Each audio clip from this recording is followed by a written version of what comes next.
அனைவருக்கும் பணிவான வணக்கம். இது ஒரு ஜோதிட நிகழ்ச்சி. இந்த நிகழ்ச்சியில் நாம் காண இருப்பது 2014 சித்திரை ஜெயவருட ராசி பலன்களை பற்றி தெரிந்து கொள்ள இருக்கிறோம். முதலில் பொது பலன். இதை கணித்து தந்தவர் ராவ். ராசிகள் 12. அவற்றில் முதல் ராசி மேஷம்.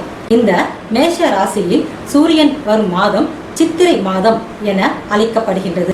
மேஷ ராசியில் தான் சூரியன் உச்சம் பெறுகின்றது.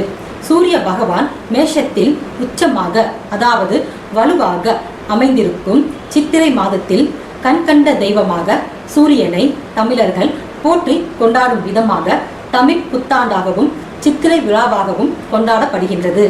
இந்த தமிழ் புத்தாண்டின் பெயர் ஜெய வருஷம். ஜெயம் என்றால் வெற்றி பெறுவது, எல்லா துறைகளிலும் ஜெயம் அடைவது. வருடத்தின் பெயரே ஜெயம் என்று வருவதால் நாட்டு மக்கள் அனைவரும் மகிழ்ச்சியோடும் எல்லாம் வல்ல இறைவன் அருளால் அம்பாள் அனுகிரகத்தால் சுபிச்சமாக இருப்பார்கள். கன்னிராசி மேஷ லக்னத்தில் சித்திரை பிறக்கின்றது. 3ஆம் இடத்தில் குருவும் 6இல் செவ்வாயும் சுக்கிரனும் இணைந்து சத்ரு ஜெயத்தை உண்டாக்கிவிட்டான். அந்நிய ஆக்கிரமிப்பு அடங்கிவிடும். லாபத்தில் சுக்கிரன். பெண்களுக்கு யோகா ஆண்டு. கலைத்துறையில் உள்ளவர்களுக்கு லாபம் அதிகரிக்கும். கேது மேஷத்தில் சனி பார்வை. தெய்வ பக்தி மக்களுக்கு அதிகரிக்கும். 3ஆம் இடத்தில் குரு பகவான் அமைந்துள்ள காரணத்தால் விளையாட்டுத் துறையில் வெற்றி கொடியை நம் நாட்டவர் ஏற்றுவார்கள். 12ஆம் இடத்தில் புதன் அமைந்துள்ளார். கல்வித்துறை பெருமைப்பட நடக்கும். வாகன விஷயத்தில் மட்டும் கவனம் தேவை. விபத்துக்கள் அங்காங்கு அடிக்கடி நடக்க வாய்ப்புள்ளது. இதன் காரணம் சனி ராகு சேர்க்கை. கன்னியில் செவ்வாய் உள்ளதால் தண்ணீர் வறட்சி உண்டாகும். காரணம் கன்னி செவ்வாய் கடலும் மற்றும் என்பார்கள். ஆகவே ஜூன் மாதம் முதல் தண்ணீர் பிரச்சனை வரும். அதற்கு மேல் மழை பெய்ய வாய்ப்புண்டு. பொதுவாக சூரியனும் கேதுவும் இணைந்தால் அரசியலில் பல திருப்பங்கள் ஏற்படும். 5ஆம் இடம், 9ஆம் இடம், 11ஆம் இடம் அருமையாக இருப்பதால் இந்த வருடம் மக்களுக்கு மகிழ்ச்சியான வருடமே.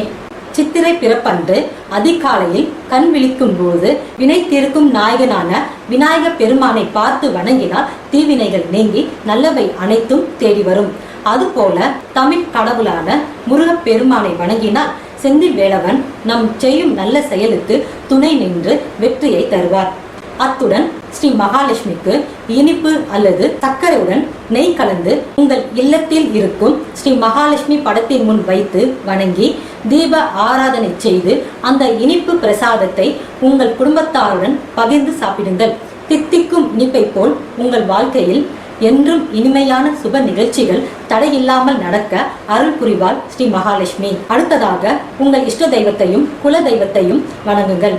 இதன் பயனாக இந்த ஜெய வருடம் தமிழ் புத்தாண்டின் தினத்தில் இருந்து நல்ல மாற்றங்களும் குடும்பம் செழிப்பாகவும் உங்கள் விருப்பங்கள் அனைத்தும் இறைவனின் ஆசியால் இனிதாக நடைபெறும். இந்த ஜெய வருடம் நமக்கு வெற்றி தருகின்ற வருடமாக அமையட்டும். தமிழ் புத்தாண்டு அன்று நீங்கள் வாங்கும் முதல் பொருள் சர்க்கரையாகவோ அல்லது மஞ்சள் குங்குமமாகவோ இருக்கட்டும். சுப பொருட்களை வாங்குவதால் சுபங்கள் அனைத்தும் நாம் இல்லம் தேடி வரும். சித்திரையை வருக, சிறப்பான வாழ்க்கை தருக என்று இந்த ஜெய வருடத்தை வருக வருக என்று மகிழ்ச்சியோடு வரவேற்போம். ஆன்மீக தகவல்கள், ஜோதிடம், வாஸ்து தகவல்களை அறிய bhaktiplanet.com பாருங்கள். சரி, ஒவ்வொரு ராசிக்கான ஜெய வருட பலன்களை பற்றி அறிய அடுத்த பகுதியை பாருங்கள். அனைவருக்கும் இனிய தமிழ் புத்தாண்டு நல்வாழ்த்துக்கள். உங்களிடமிருந்து விடைபெறுவது நிரஞ்சனா. நன்றி, வணக்கம்.